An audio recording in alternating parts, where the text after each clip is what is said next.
So today we're going to be talking about a set of issues that has flown a bit under the public radar over the last 6 months in light of all that's happened in the United States. COVID, the elections, January 6th, the COVID bill, and now a larger conversation about infrastructure and the role of government in the national economy. But there's an international issue that's flown a bit under the public radar that's pretty significant, though, because it carries real important implications for the long-term relationship between China and the United States. So tensions between China and the United States over the long-term political status quo of Taiwan and the U.S. relationship with Taiwan have increased over the past 6 months or so, and even have escalated again in the last couple of weeks. In the last week, China conducted a series of military exercises in international waters just outside of Taiwan. The foreign minister of Taiwan, Joseph Wu, issued a public statement last Wednesday saying that Taiwan will, quote, defend itself to the very last day if attacked by China. On Wednesday, April 7th, the United States sailed a naval destroyer, the USS John McCain, through the Taiwan Strait in response to the Chinese military exercises. And a spokesperson for the State Department publicly reaffirmed the U.S. commitment to Taiwan, stating, quote, the United States maintains the capacity to resist any resort to force or any other forms of coercion that would jeopardize the security or the social or economic system of the people on Taiwan. These developments are challenging long-standing U.S. interests and efforts to protect Taiwan from a military attack by China. The U.S. has supplied, historically, Taiwan with defensive military weaponry and indicated that it would undertake military intervention in the defense of Taiwan if, and this is important, if China unilaterally tried to alter the current political status quo with military force. So the overriding interest of the United States over the past 40 years on this issue of Taiwan has been the preservation of peace between China and Taiwan. It has adopted a position of strategic ambiguity, which we'll discuss at more length a little later, that is designed to leave both sides, that is China and Taiwan, somewhat uncertain about what precisely the United States would do in case a war broke out between the two of them. The U.S. hopes that such ambiguity would induce caution on the part of both China and Taiwan, that China would hesitate before launching a war, and Taiwan would hesitate before declaring formal political independence from China, which is a step that Beijing has indicated would lead them to go to war. Now, there is an emerging debate in the United States, which began to take off since last fall, that has questioned the wisdom of this long-term policy of strategic ambiguity. Instead, there is growing support, including in Congress, and from both members of both parties, for a shift in U.S. policy that moves the United States closer to Taiwan. And this debate has helped to trigger some unease in China and help to worsen relations between the United States and China. And so we're going to talk about these issues today in more detail, and we're going to explore the following questions. What is the source of political conflict between China and Taiwan? What are the fundamental interests motivating each party? What are the interests of the United States on this issue? How has the U.S. helped to promote stability and peace? And finally, are the risks of war growing? And we're going to cover these issues in 3 parts. The first section will provide an overview of some of the prominent issues shaping the increasingly complicated relationship between China and the United States. This discussion draws on prior modules, emphasizing the potentially destabilizing consequences of global shifts and China's rise. The second section will examine the contemporary relationship between China and Taiwan in more detail, identifying the primary sources of conflict between the two political entities. And the third section will look at U.S. policy in this triangular relationship, focusing specifically on important developments in the last 6 months or so. So that's what we're going to do today. So with that, let's move on to the news. International news now.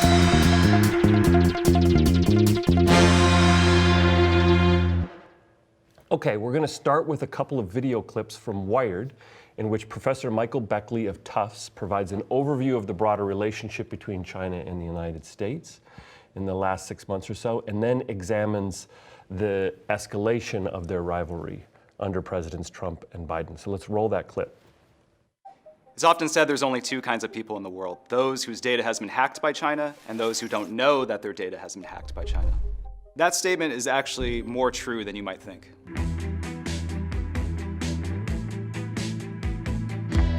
Hi, I'm Michael Beckley. I'm an associate professor of political science at Tufts University, and I'm the author of Unrivaled, Why America Will Remain the World's Sole Superpower.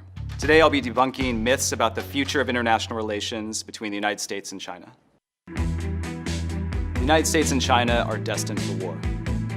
I think that's not true, but it's not totally false either. What I would say is that the United States and China are destined for rivalry. They are the two most powerful countries in the world and have very different visions about how the world should work. So the United States is a democracy. China is an autocracy and certainly wants to promote that vision of governance. The United States treats Taiwan as an independent entity in everything but name. China considers it a renegade province. The United States wants one open global internet, and China wants every country to be able to censor the internet as it sees fit. Wired's February issue features excerpts from the book 2034, which imagines an all-out war between the United States and China that starts in the South China Sea. The South China Sea is an area of dispute because it's one of the world's major international waterways. Is this the most likely scenario for a US-China war? I think it's possible. I don't think it's the most likely scenario. China could very well beat the United States in a war, and I think that's especially likely if the war happens over Taiwan.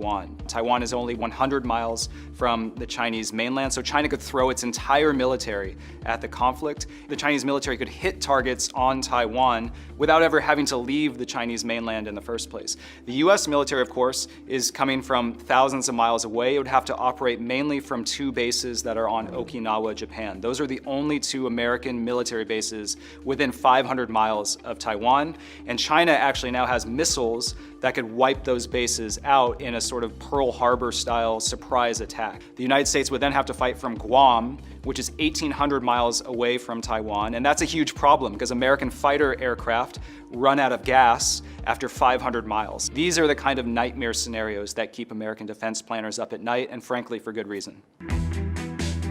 China is surveilling US data. That's definitely true. Every country spies on every other country, but what distinguishes China's espionage and surveillance is just the sheer scale. So if you just look at 2014 alone, it was revealed that China had hacked into the Office of Personnel Management. They took the data, the deepest, darkest secrets from American government workers, including CIA operatives. During that same year, they hacked into Marriott and stole passport data and credit card information. They also hacked into Anthem and took 78 million people's healthcare information. So China has a long history of trying to gather up data on American citizens. And so it's no surprise that now there is this worry that once you allow an app like TikTok onto someone's phone, it's only one update away from becoming spyware, essentially. So for all these reasons, there's a great worry, and I think a great reason to worry. So we wanted to run this clip to begin to lay the groundwork for our conversation today. In particular, we want to begin by highlighting multiple sources of political conflict between China and the United States that are discussed in this video and what we're going to add here in this next section. And the first thing we need to realize is the broader underlying shift, and we've talked about it, the broader underlying shift in the distribution of power in the international system that's associated with China's rise, both its economic rise and the diversion of these economic resources to enhancing Chinese military capabilities.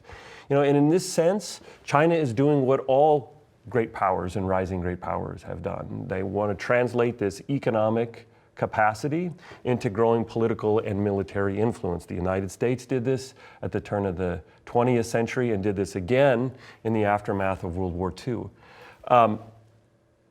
These, as we've talked about before, these shifts create pressures on the international political status quo. The set of agreements that the larger system of states have agreed to.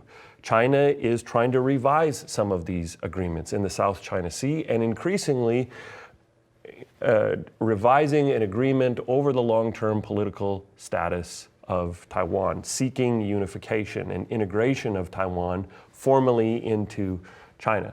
Now, at the same time, it's not like the United States is innocent in this larger growth of conflict between the two sides. We need to recognize that just as China's influence and military capabilities have grown, the United States has also escalated the conflict, particularly during the Trump administration. And as we're going to talk about, it looks like the Biden administration is going to continue many of the Trump administration's policies. And so on the other hand, right, so on the side of the United States, the argument is this growth in Chinese power is destabilizing the international order because China wants to revise the international order. On the other hand, what China is going to say is that the destabilizing power is the United States. The United States has long sought to promote its ideology and its values and use military power around the world to do that. Iraq, Afghanistan are good examples of this, and now it looks like the United States is meddling in the affairs of China related to Hong Kong and Taiwan. And so there is this fundamental tension that's associated with long-term trends in the structure of international politics. As the piece just talked about, a source of these disagreements, and we can go ahead to the slide next, is we need to recognize that these are two powerful states, but they have very different visions of the world. On the one hand, we see this embrace of liberalism, the promotion of democracy on the part of the United States. China is much more likely to want to preserve rights, so state rights associated with sovereignty. In other words, we have an authoritarian system of government, and we don't want other countries around the world telling us what types of government we should have. We see the tension over Taiwan. We're going to talk about this a lot more. The tension talked about in the clip there about the internet information security and cyber warfare. As we've read about in prior modules and in the textbook, the conflict over South China Sea and China's efforts to build military bases in the South China Sea to project power outward from there. There's a series of disagreements that the Biden administration, differing from the Trump administration, is now escalating in the conflict with China. And go ahead to the next slide. And this is about human rights issues and the treatment of ethnic and religious minorities in China, like the Uyghurs and the Tibetans in Western China. The Biden administration has also diplomatically raised the political status of Hong Kong. Right? I shouldn't say not the political status of Hong Kong, but increasing restrictions on political expression, political freedom, and civil liberties in Hong Kong. And the Chinese government is going to say, Hong Kong is part of our state. We don't interfere. We don't tell you what's going on in Arkansas or Texas. You shouldn't be telling us about what's going on in Hong Kong. We also have the escalation of this conflict during the time of COVID. The Trump administration blamed China for the spread of COVID, the origins of COVID. The Trump administration also escalated and initiated an extensive trade war between the two countries that has seen a significant decline in international trade, criticizing prior administrations for their growing for allowing the United States and the economic dependence of the United States to grow on China, and calling for a deeper separation of the two economies. And we also see the use of U.S. military power as destabilizing this relationship. We're not going to have time to show it to you today, but another part of the Beckley clip on Wired, go ahead and check it on YouTube. It asks, is the United States the biggest military threat to the world? And what he says is, the answer is yes. And if we look at what's happened in Iraq, Afghanistan, and Vietnam, but on the other hand, the U.S. has sometimes been a source of good in its efforts at military intervention. And that discussion illustrates the broader coercion dilemma that we're talking about. The larger point is the United States is not innocent here.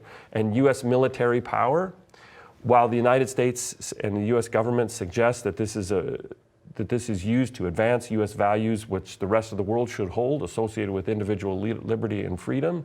On the other hand, other governments say we value these things differently, and the U.S. shouldn't be threatening to the rest of the world. And this illustrates the larger tensions that we talked about associated with the coercion dilemma. The bottom line, one of the things that we want to take you ask you to take away from this initial conversation is that we are, over the last 4 or 5 years, appear to be entering a new phase in US-China relations that reflects a broader shift in the structure of international politics. China's economic, political, and military influence is growing, and the Chinese government wants different things than the United States does out of the international order. This international order that was created in 1945 to advance and protect US interests. This means that there's going to be some pressure for revision on the part of China of this larger international order. And this also means that we're going to continue to see growing tensions between the two great powers. Okay, so now we want to move on to the second part of our discussion today that focuses explicitly on the longstanding conflict between China and Taiwan. Now, while many scholars and policymakers believe that we are in a new era of great power peace, we covered this in a previous module, they simultaneously raise questions about how much longer that great power peace might last and point to Taiwan as one of the potential flashpoints that could destabilize great power relations, in this case between China and the United States. Now, Taiwan exists in this weird, ambiguous political status in which it is effectively an independent, democratic country that is also a quasi-ally of the United States. However, very few countries in the world officially recognize Taiwan as an independent state in the international system with full sovereignty. And this includes the United States. The United States does not have an official ambassador to Taiwan, for example. Taiwan is not a member of the United Nations. And this odd status is an artifact of the currently unresolved Chinese Civil War that ended way back in 1949 with the nationalist government of China fleeing the mainland to Taiwan to set up a rival government. Now, remember, we talked about this development, the victory of the Communist Party in the Chinese Civil War, in our units on great power politics, and how it was a big loss for the United States in the early stage of the Cold War.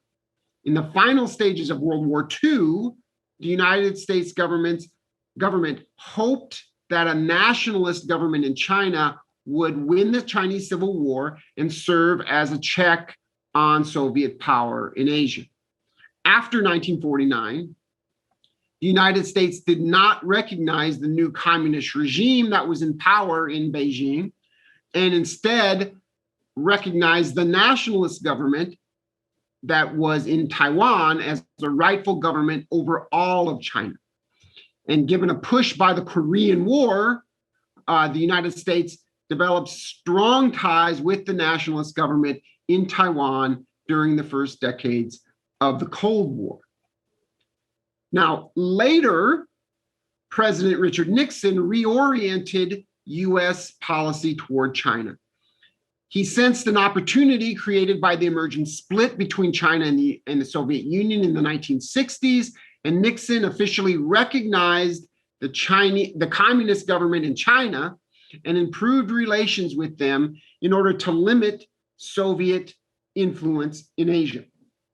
The cost of this shift and formal recognition of the communist government in China was a reorientation in US policy away from Taiwan. So since then, the United States has adopted a policy of strategic ambiguity relative to China and Taiwan. And this policy is designed to leave open the possibility that the United States might, and this is the crucial word here, might come to Taiwan's aid if it was attacked by China. And the US reinforces this possibility with significant arms exports to Taiwan.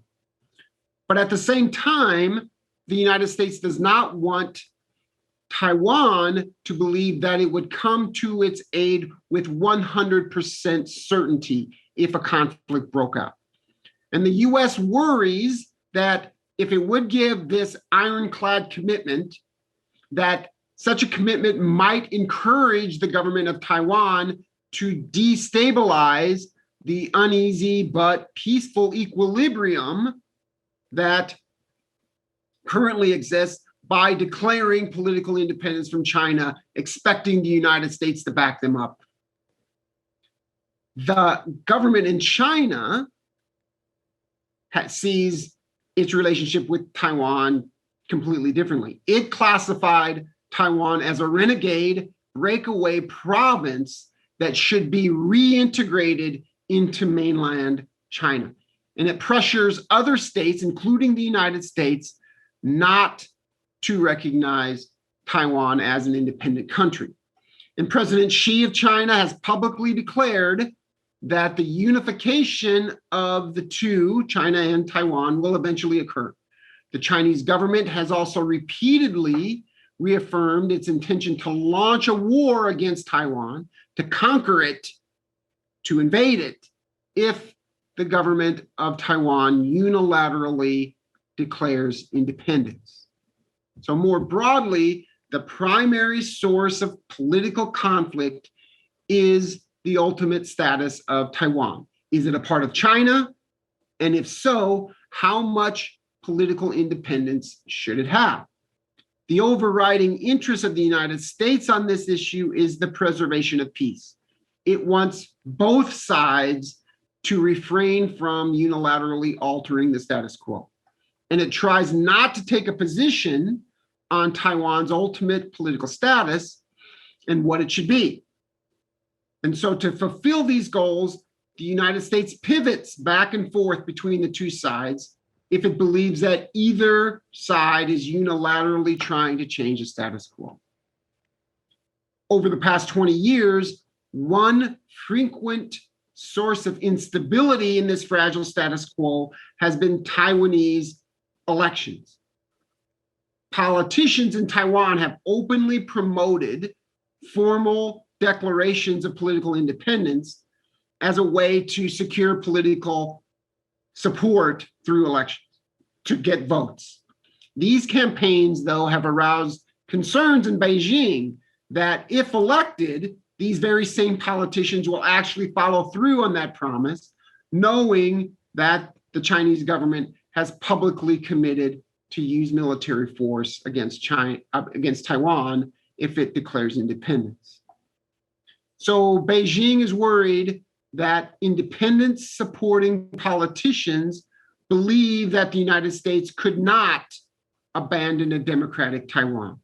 Thus, you can see how the United States plays a critical role in trying to preserve this fragile peace and adopting this rather complicated position of strategic ambiguity to accomplish it. So let's talk a little bit more about domestic politics in Taiwan then. And first, let's just reinforce this tension. Legally, in terms of international law, in terms of recognition by other states in the international system, Taiwan is not a state. It's this weird, ambiguous political status where it acts independent, but the rest of the world, or most of the rest of the world, doesn't recognize it and doesn't endow it with the legal rights associated with sovereignty. On the other hand, in practice, Taiwan is effectively holds de facto independence. And it's a stable, functioning democracy, at least over the last 25 years. As a consequence, it shares common democratic political values with the United States. And many people in Congress and in the administration says the United States has a deeper obligation to Taiwan given this shared respect for democracy. So now let's talk more about domestic politics in Taiwan. There are two primary parties in Taiwan, the DPP and the KMT, or the Kuomintang, or Nationalist Party. The Nationalist Party has long sought to de-escalate the conflict between China and Taiwan, more likely to favor extensive economic ties between China and Taiwan, and not be concerned about how these extensive economic ties might build common political interest or create stakeholders in Taiwanese society that value a safe and secure and peaceful political relationship between the two sides. At the same time, the Kuomintang acknowledges, and much more likely to acknowledge, a common Chinese identity between the people of China and the people of Taiwan. Alternatively, the DPP, or the Democratic Progressive Party, is a center-left political party in Taiwan that has historically been much more inclined to push for political independence, while some politicians have threatened to declare it unilaterally. The current president of Taiwan, Tsai Ing-wen, is a member of the DPP. Supporters of the DPP in Taiwan are also much more likely to embrace a distinct Taiwanese collective identity rather than call themselves Chinese in public opinion surveys. And this is part of a larger long-term trend in Taiwan. We want to show you a little data from the textbook to illustrate these changes in political identity in Taiwan over the last 30 years or so. And so this is figure 24.2 from the textbook. It wasn't assigned on the syllabus, but if you want, take a look at it. And what it shows here is, and imagine here that you are taking a public opinion survey in Taiwan. The data is from 1992 to 2018. And there's a simple question that are asked. Like, if you take a public opinion survey, you might be asked, how would you identify yourself? Are you an American? Are you a Mexican American? Or do you first view yourself as a Texan or a Californian, right? What's your source of collective identity? Who else do you associate with as being part of the same social group? So they asked this question in Taiwan, and the question is that they asked their survey respondents, do you consider yourself Taiwanese, Chinese, or both Taiwanese and Chinese? Big longitudinal data here, 92 to 1998, and you can see here how the growth of Taiwanese identity, marked in green there, has been increasing. 1992, fewer than 20% of respondents in Taiwan identified themselves solely as Taiwanese. 2018, almost 60% of respondents viewed themselves as Taiwanese. And also in the red, look at people in Taiwan claiming a Chinese identity, about 25% in 1992, down to less than 5% in 2018, right? And so this is important, right? These sources of political identity, who people associate with as being in the same grouping or social grouping with them, shapes their political interests. And when we see this growth of support for a distinct Taiwanese identity, it also shapes political ties and can be a social source of political interests that favor political independence. And so despite speaking a common language and sharing many cultural characteristics, a significant majority of Taiwanese citizens view themselves as possessing a distinct identity, distinct collective or social identity that's separate from China. Now, this worries politicians on the mainland. It suggests that there are long-term trends that might embolden and encourage Taiwanese politicians to change the status quo and declare political independence because their citizens, Taiwanese citizens, view themselves as separate and distinct from China.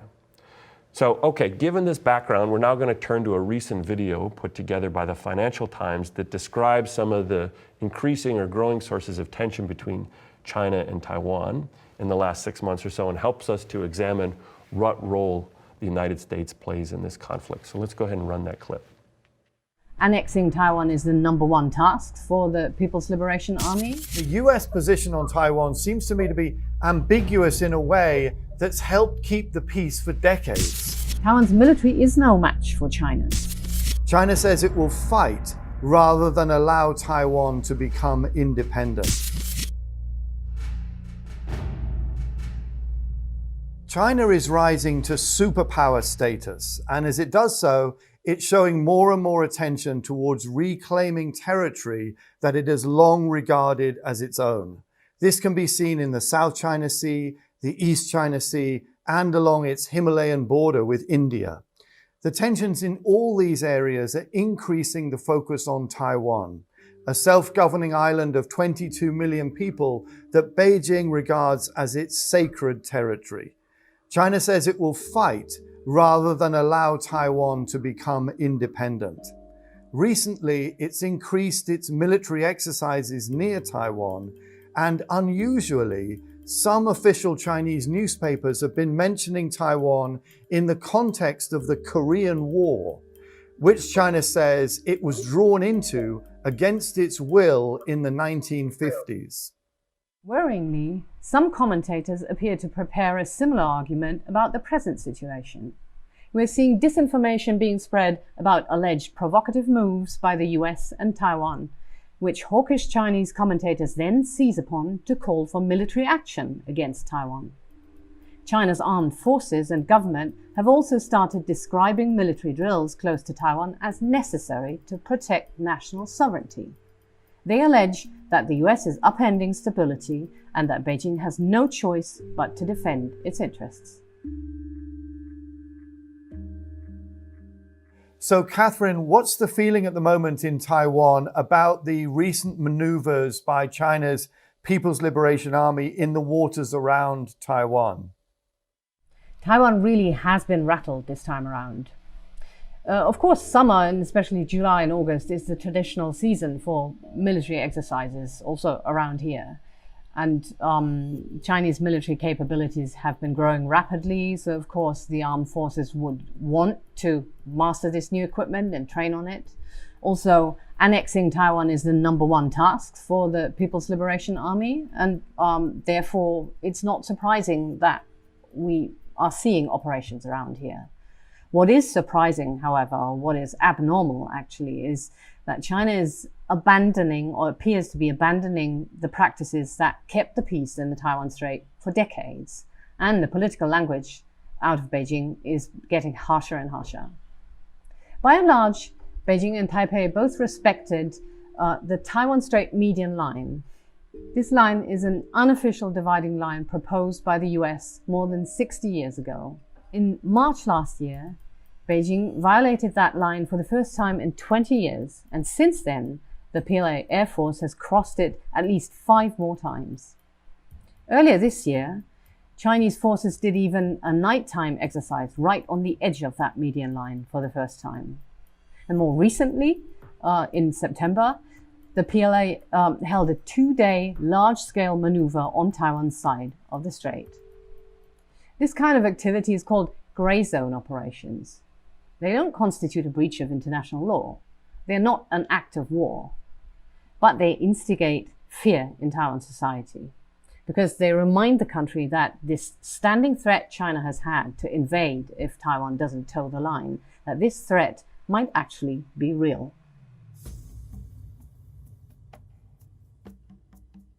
Of course, the tensions in this arena are not limited to Taiwan and China alone. The other big player is the United States. And the US position on Taiwan seems to me to be ambiguous in a way that's helped keep the peace for decades. On the one hand, it doesn't recognize Taiwan as a country, but on the other hand, it does supply weapons for Taiwan's defense that help Taiwan maintain its de facto status as an independent state. But it now looks to me, Catherine, as if this so-called strategic ambiguity is fraying a bit. If we look back, the beauty of this ambiguous policy was that it long worked to deter China from aggression, because China couldn't be sure what Washington would do in case it attacked Taiwan.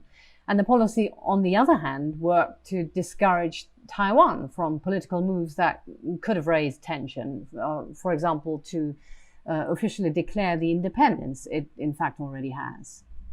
Now there's a growing debate in Washington over whether the deterrence bit of this equation still works. The People's Liberation Army has in some respects become a peer for the US military, at least in Asia and the Western Pacific. So some US lawmakers, military experts, and some China hawks are calling for Washington to make its commitment to Taiwan's defense more explicit.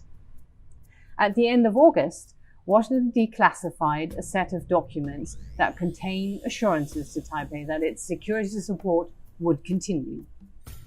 The US also publicly stated that it does not take a position on sovereignty over Taiwan, and it said that certain of its agreements with Beijing were premised on China taking a peaceful approach to Taiwan. That move, for some China hawks and Taiwan supporters in Washington, has worked like a dog whistle.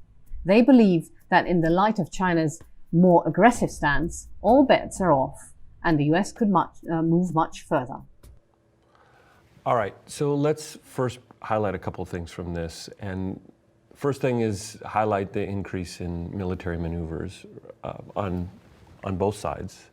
And these are intentionally threatening, but they are also a process of communication on the part of all the actors in the group. They're designed to send signals, and this is one of the perhaps paradoxical components of this, is they're designed to communicate and send signals to all parties about the distribution of capabilities and the political intent on the part of all the parties to execute these threats. And so on one hand, it looks like these things are destabilizing. On the other hand, this is a sophisticated and coercive and dangerous way of communication that could ultimately help to promote some stability. But in the short run, it looks dangerous. And as we're going to see shortly, when we hear from the head of the Indo-Pakistan region in the US Navy shortly in congressional testimony, he's going to suggest that there are much deeper worries to be concerned about what's happening in the Straits in the last couple of months. Let's talk a little bit about the PLA, the People's Liberation Army, that was talked about in the video. Noted that its primary military function is to prepare to integrate Taiwan with military force. I think that one thing I just want to point out here is that all militaries for great powers like this have a larger strategic doctrine or purpose around which they will organize themselves, and that can change over time. And so 20 and 30 years ago, the principal organizational function of the US military was to prepare to fight a two-theater war, or to be able to be engaged in two wars in two different theaters at the same time. This was the center of US grand strategy in the 1990s, and while the US was fighting in Iraq, it was the same. The US has moved away from that two-theater preparation, but the larger point is that this is the organizational function right now of the PLA, which is to prepare to integrate Taiwan with military force. The other thing we want to point out from this is the changes that they discuss in China's policy with respect to compromising the Taiwan Strait median line through its military exercises and kind of moving away from a 20-year status quo on this. It's an intentional change, and it's an important change that we should be paying attention to. Rob, you want to talk a little bit about strategic ambiguity? Yeah, so in light of all of these changes on the part of China, there's this discussion. There hasn't been any formal change, but there is a larger debate in the US about the relative effectiveness of this longstanding policy of strategic ambiguity. And Richard Haass, who is a longtime sort of center-right foreign policy advisor, he worked for George H.W. Bush. He's now the head of a very influential think tank, the Council on Foreign Relations. He wrote a few pieces calling for the abandonment of strategic ambiguity and instead to replace it by what he called strategic clarity. He wanted a stronger commitment by the US to protect Taiwan in case it was invaded by China. And this debate is sort of growing out of the larger dynamic of a rising China to basically question whether strategic ambiguity still works when China is growing in power and effectively, at least within the Asia Pacific theater, potentially an equal contender with the United States in terms of military and political and economic power. Can we still get away with, if you will, strategic ambiguity? Or do we have to change the policy to make it clearer to not start a war, but instead, and this is the irony here, to avoid a war by very clearly signaling US intentions? Right, and this is about strengthening deterrence here, right? And strengthening deterrence by increasing certainty about how the US might respond in case there was a dispute. Now, the alternative is strategic ambiguity has worked, and that by abandoning it, you might actually make conflict more likely by encouraging some groups within Taiwan to push harder for independence. Anyway, in the final, sorry, Rob, were you going to say something else? Yeah, you just want to avoid provocation, and that's the cost of abandoning strategic ambiguity, is that there is a threat of that. You're increasing deterrence of China, but might be inadvertently increasing the likelihood of provocation by Taiwan. So in the final, and we should, well, so in the final section, I'm going to hold off on that. In the final section, we want to highlight some of the recent developments over the last month or two in this triangular relationship, and talk a little bit about what it looks like is some continuity in U.S. foreign policy under Presidents Trump and Biden. And we're going to begin with some congressional testimony from Admiral Philip Davidson, the commander of the U.S. Indo-Pacific Command. This was from March of this year. His testimony explicitly and intentionally identifies China as posing the largest threat to the contemporary international order and U.S. national interest. Note what he also says about the risk to Taiwan. And we're playing this because this was a political statement that was intentional. It was designed to make the case for greater military spending in Congress, but it's also designed to make the case to build support for a more confrontational policy with respect to China and coming from an important component of the military. And the other thing that's important to realize is the rest of the world took notice of this. This testimony wasn't just talked about in Washington, D.C. The rest of the world said this is a pretty significant statement about where the Pentagon is at an early stage of the Biden administration. So let's run that clip. Let me focus my remarks on the greatest long-term strategic threat to security in the 21st century, China. In stark contrast to our free and open vision, the Communist Party of China promotes a closed and an authoritarian system through internal oppression and external aggression. China's pernicious approach to the region includes a whole-of-party effort to coerce, corrupt, and co-opt governments, businesses, organizations, and the people of the Indo-Pacific. As China continues to increase the size of the People's Liberation Army and advance their own joint capabilities, the military balance in the Indo-Pacific is becoming more unfavorable for the United States and our allies. And with this imbalance, we are accumulating risk that may embolden China to unilaterally change the status quo before our forces may be able to deliver an effective response. In combination with everything that you just cited, Hong Kong, and Xinjiang, and Tibet, and the line of actual control, and the South China Sea and the East China Sea, I worry that they're accelerating their ambitions to supplant the United States and our leadership role in the rules-based international order, which they've long said that they want to do that by 2050. I'm worried about them moving that target closer. Taiwan is clearly one of their ambitions before that, and I think the threat is manifest during this decade, in fact, in the next 6 years. So this is a dramatic statement. Clearly says that China is the biggest threat to the United States and notes how China is accelerating its efforts to enhance its military power and destabilize the Asian Pacific region. Note as well the call here about one of the sources of instability the Admiral suggests is U.S. inaction. And that is the U.S. is too weak right now in the Pacific theater to offset this imbalance, making a claim for more resources. But the problem is this short-term dynamic period of weakness in U.S. military influence in the region, what he's suggesting, this might tempt China into launching a military attack against Taiwan. And so the U.S. is temporarily weak, he suggests. This weakness leaves it at a strategic disadvantage, and China might take advantage of this. He also offers an ominous view suggesting that there could be a war between China and Taiwan, likely to involve the United States in the next 6 years. So this is ominous. As we noted earlier, these warnings were taken seriously by governments around the world.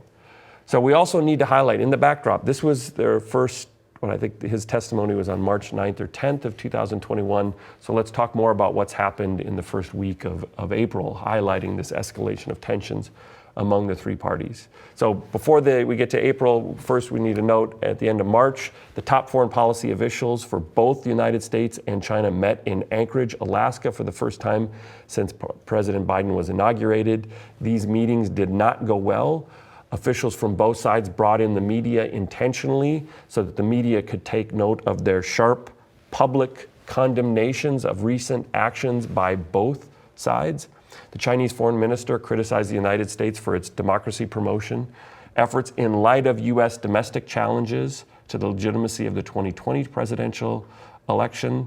The United States criticized the Chinese government for its actions in Xinjiang, in Hong Kong, and relative to Taiwan.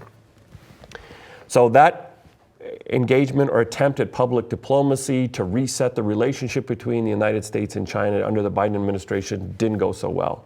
And then in the last few weeks, the PLA has executed an additional series of military exercises around Taiwan. China publicly argues that these military exercises are designed to protect China's sovereignty, right, which it claims extends over Taiwan. So the Chinese argument is these are efforts to deter Taiwan from declaring independence. Taiwan doesn't have a right to declare independence because it's part of China. The government in Beijing, its sovereignty, and it claims its sovereignty extends over Taiwan. The U.S. responded in the past week by sailing a destroyer through the Taiwan Strait, and such actions are designed to signal, to demonstrate U.S. capability and its intent to respond to military conflict in the region, if necessary. The Chinese government then promptly, publicly protested this military maneuver by the United States. Last Thursday, the first week of April, the United States announced a series of new export controls, economic sanctions against a series of Chinese firms and labs. These export controls banned U.S. firms from selling their products to them, but they targeted these Chinese firms and labs, because the U.S. government said that they were supporting efforts by the PLA to build supercomputers that would aid in the development of advanced weaponry for the PLA. And then last week as well, Taiwan's foreign minister issued this very important public statement that it would resist war and any efforts at war by China to conquer Taiwan. This declaration then also elicited a public statement from the U.S. Department reaffirming U.S. support for Taiwan. So in conclusion, we want to put this story on your radar. Over the last 6 months, many of the conversations have been at the level of, let's call it elite politics. Some news outlets have picked it up. There's been some discussion of this in Congress. Think tanks have been talking about this, but we haven't seen politicians go out and issue significant public statements that were designed to dramatically escalate tensions or really engage the American public on this issue. But that doesn't mean that there haven't been important developments. And so the larger point is here, watch what's happening in this triangular relationship. Part of what's going on is China is testing the Biden administration. Rob and I were talking a little bit about this before we went on the air, and maybe Rob, you can say something about Ukraine. But this happens in all new administration. Governments around the world that are adversaries to the United States, they want to test these governments, these new administrations. What's their stake? What are their interests? What are they going to do to defend U.S. military or U.S. interests? Are they willing to use military force? And this is part of this process going on right now. The governments of China and Taiwan are testing the Biden administration. One of the things to think about here is President Trump talked tough. He started a trade war, built up the U.S. military, but there wasn't a strong belief that he was going to engage in a lot of military conflicts. And so he might have altered the American public's willingness to tolerate extensive military engagements. That's part of this testing process going on now, I think. The Trump administration, the Chinese government, I think, expects the Biden administration to be more forceful in its confrontation. At the same time, it doesn't know if they're going to be able to get broad domestic support for an extensive confrontation with China over Taiwan. Rob, do you want to say how this parallels what we were talking a little bit earlier, Russia, Ukraine? Well, yeah. there's two things to note about this in terms of other countries challenging and testing the United States. There's a parallel here. It's not just China testing the Biden administration. Russia has now mobilized armed forces along the Ukrainian border to kind of reignite that conflict in eastern Ukraine. And that would pose a huge problem for the Biden administration and the United States and its Western allies about how to counteract and respond to that. And the other thing to note, besides this being not just an issue of China testing the United States, but other countries and adversaries doing so, is that the Biden administration is going to face some capacity issues here, right? I mean, it's one thing to have a ongoing confrontation with China. If you have to have an ongoing rising tensions with China, plus have to confront a Russia that's threatening Ukraine, and then if North Korea and President Kim decide to reignite tensions by testing missiles and the like, you could have a lot of fronts that the Biden administration would have to address in terms of adversaries testing its willingness to project U.S. military power to confront these threats. And that would pose some problems, arguably, for the Biden administration in simply attention and resources along all these problems, but also for the American public and its willingness for the U.S. to engage in all of these different arenas. Great. Well, thanks. That's all we have for you today. We'll have one more news segment available after this. As always, if you have questions or want to discuss this, join us during Zoom office hours, send us an email, post something to Piazza. Otherwise, have a good week, and we'll see you next time.